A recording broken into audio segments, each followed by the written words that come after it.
Kita baca sama-sama. 3, 2, ya. Yesus Kristus tetap sama.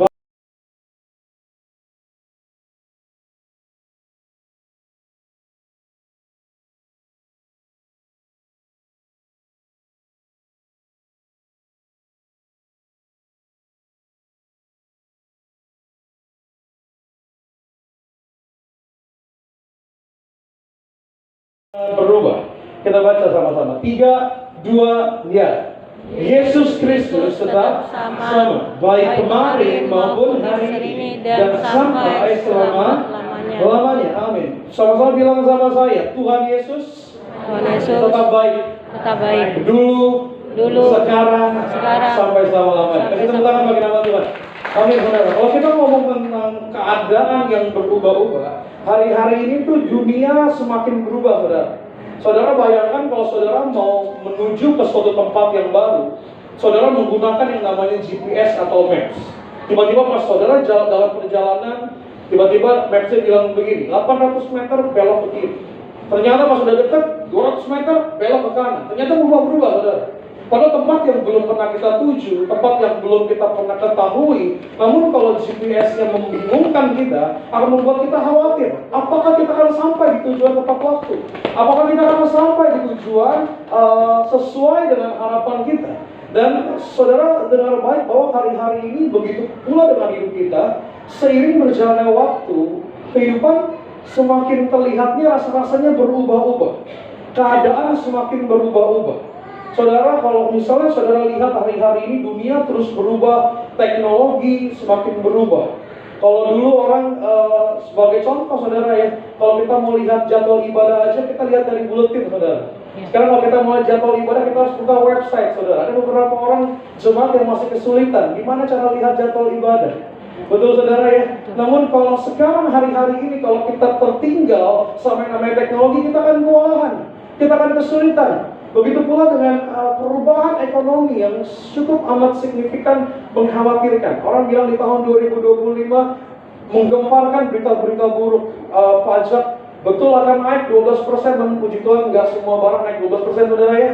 Karena cukup mengkhawatirkan, naik 12% ekonomi dan lain sebagainya. Dunia semakin hari semakin berubah. Bahkan juga bukan hanya dunia, bukan hanya ekonomi, namun juga ada yang namanya hubungan yang berubah-ubah. Kita kenal sama orang baik, kita nggak tahu nanti bulan depan kita punya hubungan jadi nggak baik. Kita yang dulu temenan dari kecil, kita temenan dari remaja, namun sekarang jadi orang asing. Karena kenapa? Manusia juga semakin hari semakin berubah. Manusia, orang-orang semakin hari semakin berubah. Kita semakin berubah. Namun kabar baiknya, meskipun dunia berubah, meskipun keadaan berubah, meskipun situasi seringkali berubah, namun dengar baik, ada satu pribadi yang gak pernah berubah. Siapa namanya saudara? Yesus. Alkitab mencatat, Yesus Kristus tetap baik, tetap sama buat kita. Kemarin, sekarang, sampai selama-lamanya. Dia nggak pernah berubah, dia nggak bisa berubah. Maka saudara dengar baik, kalau dalam situasi yang terasa fluktuatif, terasa berubah-ubah, naik dan turun kondisi, bahwa banyak ketidakpastian di dunia ini, kita membutuhkan sebuah pegangan yang kuat. Dan pegangan berpondasi yang kuat yang kita temukan di dalam Tuhan Yesus.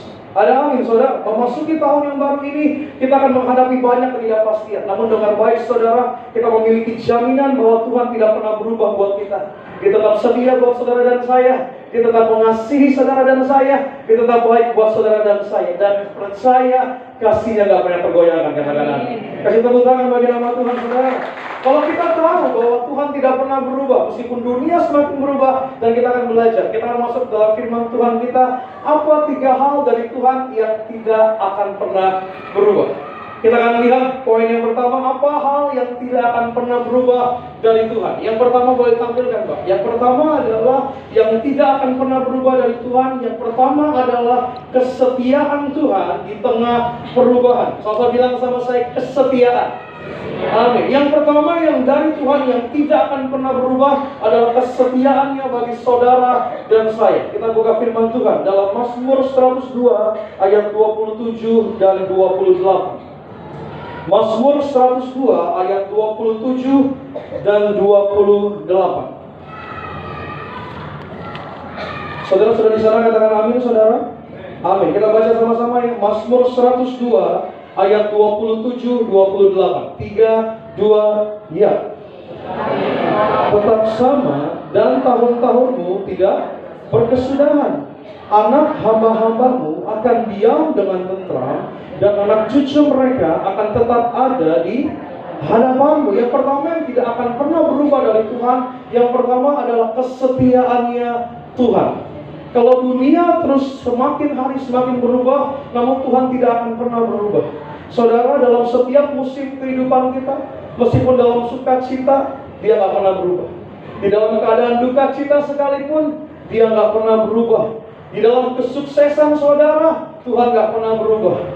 Di dalam kegagalan saudara sekalipun, Tuhan nggak pernah berubah, saudara. Saudara, mengkagetkan sekali karena tanggal 31 saya nggak ada aroma sakit, saudara. Saya sehat-sehat aja.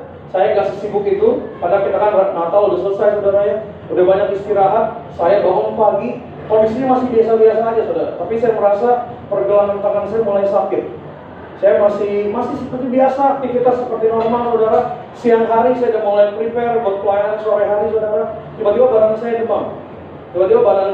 Saya nggak sadar, tiba-tiba panas saya 41,8, saudara. Dan akhirnya saya pingsan, saya juga nggak sadar saya pingsan. Karena di rumah lagi nggak ada orang, saudara. Terus saya bangun, saya sadar yang mengalami hal-hal yang seperti itulah, saudara ya. Akhirnya saya bilang saya tetap mau pelayanan. Orang tua saya bilang, aduh, coba deh bang tidur dulu deh, soalnya ini badannya panas sekali. Saya bilang, saya pelayanan nggak pernah izin, saya bilang. Jadi saya zaman choir, WL, kalau kita mau pelayanan, Tuhan pasti nggak bakal kasih kita sakit, saya bilang begitu. Karena kita pengen pelayanan, kita nggak pengen aneh-aneh, kita pengen pelayanan. Oh, saya tetap mau paksain. Saya kan kalau tengah minggu, saya nggak ditemenin sama teman saya, saudara ya. Saya kalau tengah minggu kadang sendiri. Akhirnya, keluarga saya telepon sama teman saya, namanya Pak Gio di belakang. Dia ada acara keluarga, akhirnya mau datang samperin saya. Akhirnya saya tetap bilang saya mau pelayanan. Karena kalau nggak pelayanan saya nggak enak, jatuh udah ada namanya. Kita kalau pas datang namanya pendeta Glenn dan datang pendeta beda, takutnya jemaat kasihan. Saya pikir gitu kan, saudara. Saya coba mandi, saudara. Pas saya mandi, saya kewalahan, saudara. Saya mandi, badan saya kayak dipukulin, saudara. Saya kayak babak belur, karena kenapa itu lagi demam tingginya menggigil. Saya mandi kena air, saudara. Oh, saya nggak tahan. Dan akhirnya teman saya datang, jam 5 sore saya udah nggak bisa ngomong, saudara. Saya udah nggak bisa ngomong, saya udah nggak bisa gerak, saya udah sedang di tembok aja, saudara. Saya dibawa ke IGD dan lain sebagainya. Sedih sekali karena saya nggak pernah izin pelayanan. Jadi saya liatin, aduh semua orang pada pelayanan, semua orang pada datang di gereja, saya nggak bisa datang ke gereja. Terus saya bilang begini, Tuhan, ini tanggal 31. Ini momen krusial buat saya, Tuhan. Kenapa? Karena ini tahun 2024 adalah tahun pertama saya jadi pendeta. Masa saya tutup tahun di rumah sakit, Tuhan? Masa saya tutup tahun dari gereja, Tuhan? Saya mulai ngomel, saya bilang, Tuhan, saya cuma berdoa Tuhan kekuatan. Kalau bisa saya datang pelayanan satu sesi aja, Tuhan. Satu sesi aja. Oh Tuhan, ternyata saat saya datang, saudara, saya disuruh pulang lagi sama rumah sakit. Padahal karena saya tinggi. Karena kenapa? Saya diperiksa darah nggak bisa. Karena baru demamnya baru hari itu. Jadi darah saya belum bisa diperiksa. Saya harus pulang lagi, saudara. Saya pulang, kondisi saya makin lama nggak turun. Mama saya makin tinggi, saudara. Hari kedua, tanggal 1, saya pengen berharap sembuh, mujizat terjadi. Saya pengen datang lagi ke gereja. Tapi kondisi nggak bisa memungkinkan. Akhirnya saya dibawa lagi ke IGD, saudara. Saya bilang balik IGD terus. Dan akhirnya dicek darah, saya bilang saya berdoa supaya nggak DBD, nggak tipes. Kenapa nggak DBD, nggak tipes? Supaya cutinya nggak kepanjangan. Karena kalau nanti DBD cutinya panjang, saudara. Akhirnya puji Tuhan, hasilnya normal, hasilnya baik. Cuma memang ada viral infection, ada virus infeksi. Tapi puji Tuhan bukan virus yang berbahaya, saya tidak menularkan. Dan puji Tuhan saya sudah sembuh. Namun kalau dipikir-pikir kemarin, saudara, ini kondisi berubah sedemikian cepat. Kondisi berubah dari sehat tiba-tiba jadi sakit. Tiba-tiba jadi bikin saya khawatir, saudara. Bagaimana dengan tahun 2025? Bagaimana dengan kondisi tahun 2025? Kalau di hari pertama di tahun 2025 aja rasa-rasanya perubahan secara drastis. Dari saya yang sehat bangun tidur, tiba-tiba bisa sakit ada di IGD. Bisa berjam-jam saya nggak boleh keluar. Saya selama 4 hari, saudara, saya nggak boleh bangun dari ranjang saya cuma tiduran doang. Saya sampai lemes-lemes, saudara. Kenapa? Saya nggak boleh keluar dari kamar. Saya cuma harus bed rest, cuma boleh ke kamar mandi. Saya nggak boleh turun tangga, saya nggak boleh kemana-mana, saudara. Tapi puji Tuhan, akhirnya saat saya di kamar, saya lebih banyak waktu sama Tuhan akhirnya. Dan ternyata semua hal dalam hidup kita, ternyata ada hikmat dan kebaikan. Ternyata saya benar-benar terlalu sibuk hari-hari itu. Dari selama bulan November, Desember, saya keluar kota, pelayanan kemana-mana. Saya lupa punya waktu secara khusus sama Tuhan. Saya punya 4 hari selama di ranjang, saya bisa berdoa. Saya bisa baca firman benar-benar full sama Tuhan kok. Puji Tuhan. Saya kalau lagi penganggung di ranjang, saya baca firman, saya dengerin khotbah kepala sidang, saya dengerin khotbah live streaming, saya setel saudara. Dan akhirnya apa saudara? Ternyata ada hikmat. Ternyata betul dalam keadaan sakit dengan baik, Tuhan juga ada buat kita. Di dalam kesehatan kita Tuhan ada. Dan bukan hanya di dalam kesehatan kita doang Tuhan ada. Di dalam kesakitan kita pun Tuhan juga ada. Tuhan menemani kita. Dan akhirnya saya berpikir begini saudara, betul keadaan terus berubah. Betul keadaan nggak terprediksi. Tapi satu hal yang terprediksi dalam hidup kita. Apa itu? Kebaikannya Tuhan. Kebaikannya Tuhan nggak pernah berubah. Makanya kita jelas bilang Yesus Kristus tetap sama. Dia baik dahulu, sekarang, sampai selama-lamanya. Dia nggak bisa berubah. Dia nggak bisa berbuat jahat sama saudara. Dia mengasihi saudara. Dia setia sama saudara. Dalam setiap musim kehidupan saudara, jangan pernah merasakan saudara ditinggalkan sama Tuhan. Karena sesungguhnya Tuhan gak pernah tinggalkan saudara. Kemarin saya sedih saudara di kamar, diam-diam menganggung saudara. Namun ternyata itu kebaikan Tuhan dalam hidup saya. Apa itu? Saya bisa merasakan Tuhan secara pribadi. Saya secara pribadi di dalam kamar saya bisa berdoa. Mungkin selama ini saya terlalu sibuk untuk bekerja, terlalu sibuk untuk melayani. Namun saya lupa datang sama Tuhan sungguh-sungguh. Namun saat saya dikasih kesempatan waktu sama Tuhan, bisa istirahat di rumah, saya bisa cari Tuhan waktu lebih panjang lagi. Jadi hari ini, apa yang mau saya sampaikan sama saudara?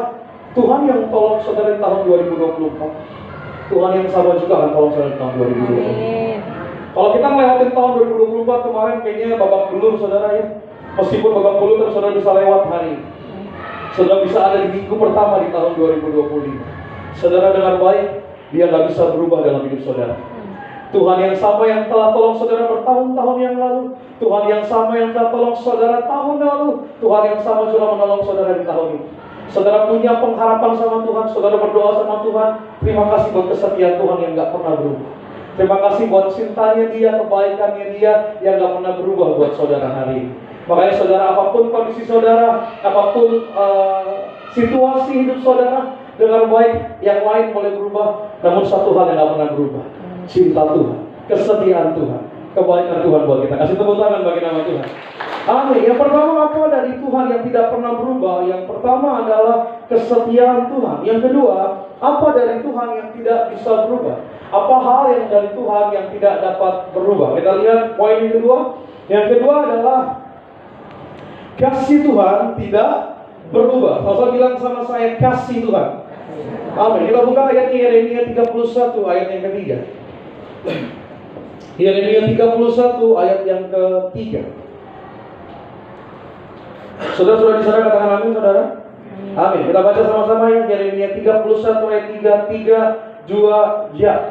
Aku mengasihi engkau dengan kasih yang kekal. Sebab itu aku melanjutkan kasihku kepada, amin. Firman Tuhan bilang begini, aku mengasihi engkau dengan kasih yang kekal. Sebab itu aku melanjutkan kasih setiaku kepadamu. Saudara, yang kedua yang tidak pernah berubah dari Tuhan, yang kedua adalah kasihnya Tuhan sama saudara dan saya.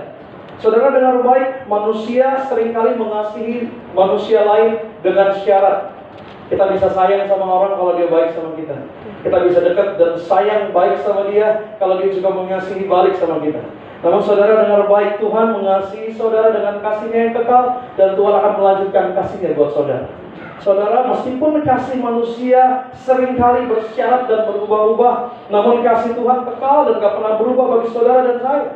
Bahkan saudara, kalau saudara lihat saudara ya, saya seringkali datang ke acara keluarga saya saudara. Beberapa waktu ini datang ke acara keluarga, itu kelihatan saudara. Kelihatannya apa? Kelihatan orang yang baru menikah 1 tahun sama yang kadang udah menikah 30 tahun itu udah beda saudara. Saya kalau lihat orang yang baru menikah 1 tahun di acara keluarga saudara, itu pasti pangku-pangkuan saudara. Masih pangku-pangkuan, masih kayak kamu mau makan apa ini atau ambilin, masih diambil duduk di pangku lagi disuapinin gitu ya. Masih ganti-gantian. Tapi kalau lihat yang udah usia 30 tahun, lihat dari mana saudara? Kelihatan. Yang satu duduk di ruang tamu, yang satu duduk di dapur. Itu udah 30 tahun, itu udah berbeda saudara. Tapi kalau yang masih baru nikah 1-2 tahun saudara, itu masih makanan nempel saudara. Itu ambil makanannya masih gandengan tangan saudara.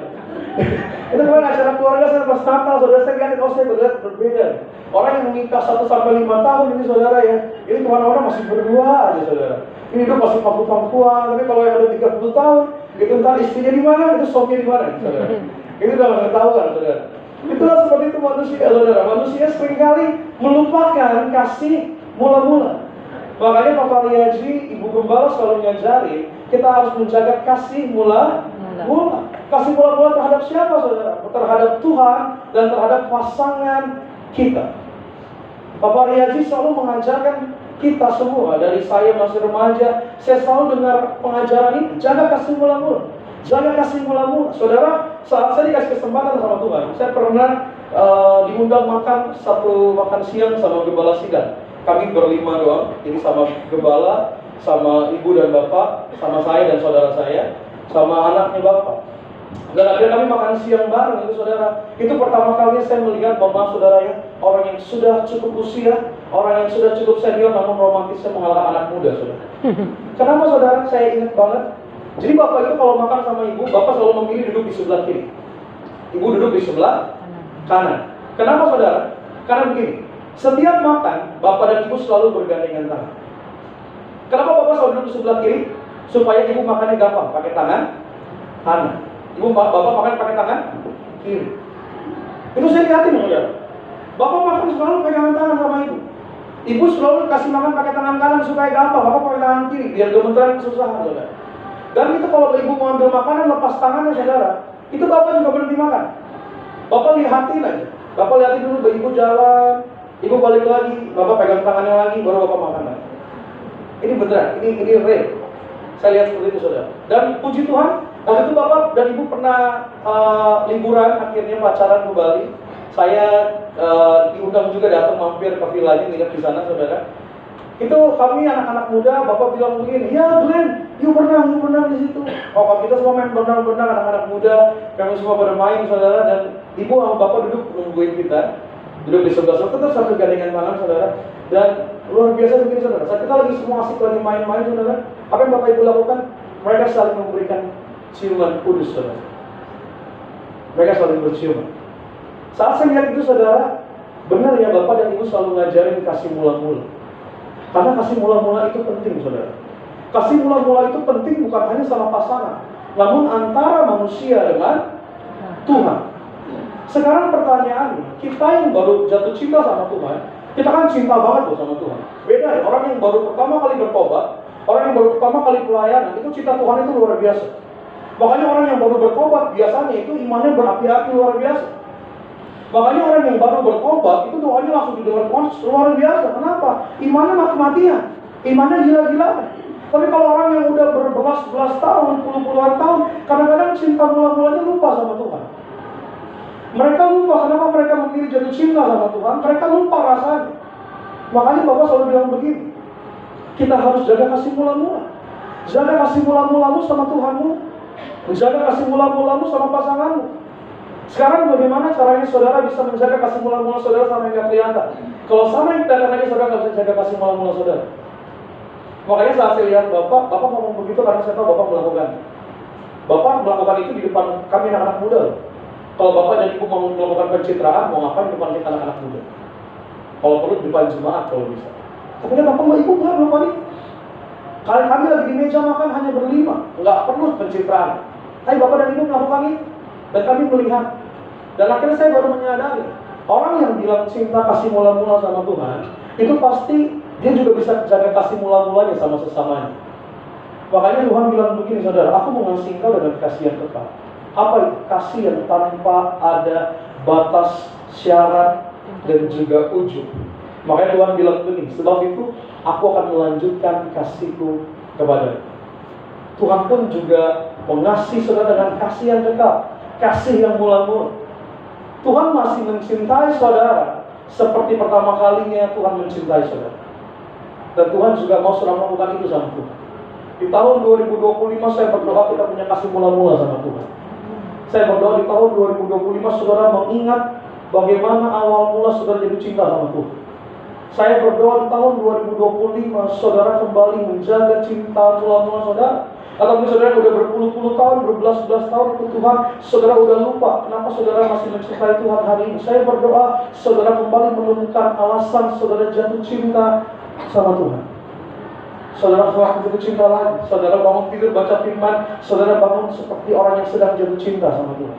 Saudara baca firman, saudara sedang jatuh cinta sama Tuhan. Saudara berdoa sama Tuhan, saudara menyembah Tuhan seperti saudara sedang jatuh cinta kembali sama Tuhan.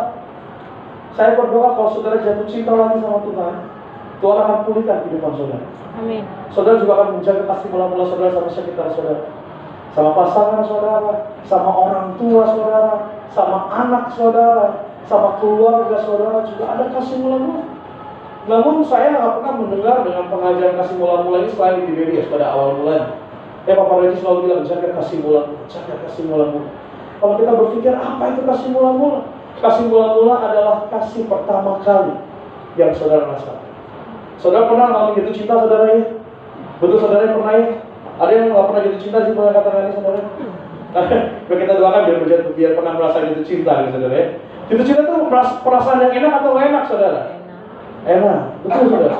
Bagaimana rasanya saudara bisa menikmatinya itu? Saudara doa kita sama Tuhan supaya saudara bisa kembali merasakan jatuh cinta lagi saudara. Karena jatuh cinta itu enak, apa jatuh cinta sama Tuhan saudara?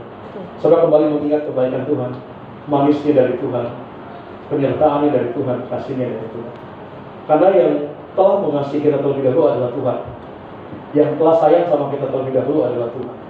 Saudara dengan baik ya, di tahun 2025 kita ini punya identitas yang baru. Apa itu identitas kita yang baru? Identitas kita adalah orang yang dikasihi. Amin saudara. Kita adalah orang yang dikasihi sama Tuhan. Tuhan bilang, Tuhan telah mengasihi kita dengan kasih yang kekal. Dan Tuhan berjanji sama kita, Dia akan meneruskan kasihnya sama saudara dan saya. Hari ini saudara, Tuhan telah mengasihi kita seperti awal mulanya Tuhan mengasihi kita. Hari ini saya mengajak saudara juga punya kasih mula-mula sama Tuhan. Saudara jaga kasih mula-mula sama Tuhan. Belajar untuk mengampuni sesamamu. Belajar untuk mengasihi orang yang engkau sayangi saudara. Untuk mengampuni mereka saudara. Bahwa kalau ada di antara dua pilihan untuk mengampuni atau tidak mengampuni, pilihlah untuk mengampuni saudara. Karena kita bilang begini saudara, berapa kali sih kita harus mengampuni? Kita bilang 70 kali 7 kali. Ini bukan berbicara tentang number, ini bukan berbicara tentang jumlah, namun ini tentang berbicara tentang tidak ada ujung pangkal. Karena tradisi orang Yahudi, mereka mengampuni harus maksimal mentok 70 kali. 70 kali dong. Tapi Tuhan bilang begini, kalau kau mau mengampuni, memberikanlah pengampunan itu 70 kali 7 kali. Tidak ada ujung pangkal. Kalau ada di antara dua pilihan, pilihlah mengampuni atau tidak mengampuni. Pilihlah untuk selalu mengampuni. Pilihlah. Karena kenapa?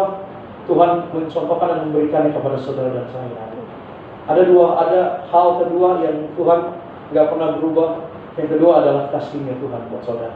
Saudara imani, percaya ya, di tahun 2025 kita punya identitas yang baru. Identitas kita adalah orang yang dikasihi sama Tuhan. Katakan amin saudara. Kasih tepuk tangan bagi nama Tuhan saudara. Amin. Yang ketiga saudara, boleh bersiap-siap. Yang ketiga, apa hal yang tidak pernah berubah dari Tuhan? Yang ketiga adalah rencana Tuhan tetap teguh. Sama bilang sama saya, rencana. Hal yang ketiga yang tidak pernah berubah dari Tuhan, yang ketiga adalah rencananya Tuhan. Kita lihat Yesaya 46 ayat 9 sampai dengan 10. Yesaya 46 ayat 9 sampai 10. Kita baca sama-sama saudara ya. 3, 2, ya. Akulah Allah dan tidak ada yang belum buka. Kenapa itu salah ayatnya?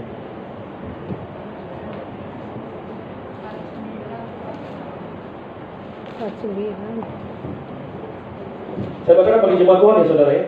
Akulah Allah dan tidak ada yang seperti aku. Aku memberitahukan dari mulanya hal yang kemudian, dan dari zaman purbakala apa yang belum terlaksana, yang berkata keputusanku akan sampai dan segala kehendakku akan kulaksanakan. Yang ketiga yang tidak akan pernah berubah dari Tuhan, yang ketiga adalah rencananya Tuhan. Alkitab bilang begini, akulah Tuhan dan tidak ada yang seperti aku, yang memberitahukan dari mulanya hal yang kemudian. Apa itu artinya? Yang memberitahukan hal akhirnya buat saudara.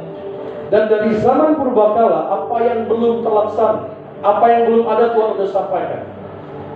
Keputusanku akan sampai dan segala kehendakku akan kulaksanakan. Rencana manusia seringkali berubah-ubah, tapi blueprintnya Tuhan atas diri saudara tidak akan pernah berubah. Apa itu blueprint? Itu adalah rangkaian rencana pembangunan. Apa yang telah Tuhan rencanakan buat saudara, blueprintnya nggak akan pernah berubah. Saudara diciptakan untuk menang, saudara pasangan diciptakan untuk menang. Saudara diciptakan untuk berdiri dengan kokoh, saudara akan pasti dibuat untuk berdiri dengan kokoh. Saudara diciptakan untuk tidak dikalahkan, saudara pasti diciptakan untuk tidak dikalahkan. Blueprintnya Tuhan, rencananya Tuhan nggak akan pernah gagal dalam hidup kita. Rencana kita bisa salah, rencana manusia bisa salah, tapi Tuhan bilang begini dalam Amsal 3 ayat 5 dan 6. Percayalah kepada Tuhan dengan segenap hatimu, dan janganlah bersandar kepada pengertianmu sendiri. Akuilah Dia dalam segala lakumu, maka Ia akan meluruskan jalan. Saya berdoa saudara, di tahun ini saudara tidak bangun tahun baru ini dengan pengertian saudara sendiri. Saya berdoa di tahun 2025 saudara tidak membawa pengalaman-pengalaman saudara dan kebiasaan-kebiasaan saudara untuk menjalani tahun 2025. Saya berdoa yang saudara bawa di tahun 2025 ini adalah yang pertama kesetiaan Tuhan, yang kedua adalah kasih-Nya Tuhan, yang ketiga adalah rencananya Tuhan. Bayangkan kalau saudara bangun sebuah rumah, saudara ya. Kalau saudara bangun sebuah rumah, jika fondasinya itu kuat, pasti rumahnya akan berdiri dengan teguh, kuat dan bertahan lama. Namun kalau fondasinya itu nggak kuat, itu nggak akan pernah bertahan lama. Bahkan mungkin belum bangun aja udah rubuh lagi, saudara. Tapi kalau kita bangun fondasi di dalam Tuhan, dasarnya di dalam Tuhan, kita pakai blueprintnya Tuhan, percaya sama blueprintnya Tuhan, hidup kita akan kokoh di tahun ini, saudara. Orang bilang bahwa 2025 akan menyusahkan, menyesatkan, menyulitkan, mengkhawatirkan. Alkitab akan nggak pernah salah, saudara. Firman Tuhan bilang begini, hari akan semakin jahat. Betul, hari akan semakin jahat. Hari nggak akan semakin lunak buat kita. Tahun 2025 nggak akan semakin rasa-rasanya lembek buat kita. Tapi meskipun hari semakin sulit, hari semakin jahat, namun Tuhan akan tetap baik buat saudara. Akan tetap baik. Meskipun keadaan berita buruk makin banyak, berita-berita tentang ekonomi makin menyeramkan, jangan pernah kehilangan pengharapan saudara tahun 2025 ini. Kita orang yang menempel sama Tuhan, kita akan dibuat menang sama Tuhan. Terus menempel sama Tuhan, terus dekat sama Tuhan, terus jangan lari sama Tuhan. Di tahun 2025 ini kalau tanpa Tuhan kayaknya susah banget, pasti. Tahun 2025 ini kalau saudara nggak mengandalkan Tuhan, saudara nggak sungguh-sungguh sama Tuhan, akan sangat amat sulit, pasti. Saya ngomong begini bukan berarti saudara bersama dengan Tuhan nggak ada masalah, enggak, pasti. Tapi apa perbedaannya? Kita akan keluar sebagai pemenang. Kita bukan akan keluar sebagai orang yang kalah, bukan keluar sebagai orang yang dipermalukan. Tantangan boleh ada, masalah boleh ada, namun Tuhan tetap baik buat kita. Tuhan tetap setia buat kita. Ada 3 hal dalam hidup ini dari Tuhan yang tidak akan pernah berubah. Yang pertama adalah kesetiaan. Yang kedua apa yang tidak pernah berubah? Kasih-Nya Tuhan. Yang ketiga apa saudara? Rencana Tuhan. Tuhan tidak pernah merancangkan yang jahat buat saudara. Rancangan kebaikan, rancangan kemenangan, pengharapan yang penuh dengan masa depan ada buat hidup saudara. Saya berdoa di tahun 2025 ini bukan menjadi tahun kesesakan buat kita, namun menjadi tahun kesaksian buat kita. Amin. Kesaksian buat apa? Supaya nama Tuhan semakin dikumandang, supaya nama Tuhan semakin dipermuliakan, supaya nama Tuhan semakin ditinggikan. Selamat hari ini Tuhan Yesus memberkati. Kita boleh